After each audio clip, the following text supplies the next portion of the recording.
I've always been in the classroom, I've always taught, but I've always found out that we had in our, especially our Somali community, we always had a missing piece. And I feel like that missing piece was the mentoring program.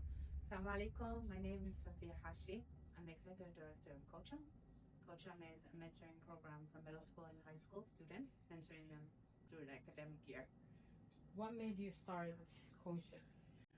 Coachum has always, I feel like, always been a baby of mine.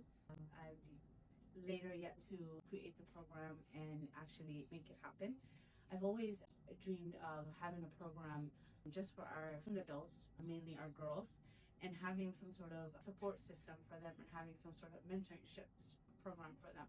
I've always been in the classroom, I've always taught, but I've always found out that we had in our, especially our Somali community, we always had a missing piece. And I feel like that missing piece was the mentoring program. Alhamdulillah, every program is different. We have our tuxis, we have our Quran classes, we have our ma'ats, but we have that mentoring program that's missing in our community.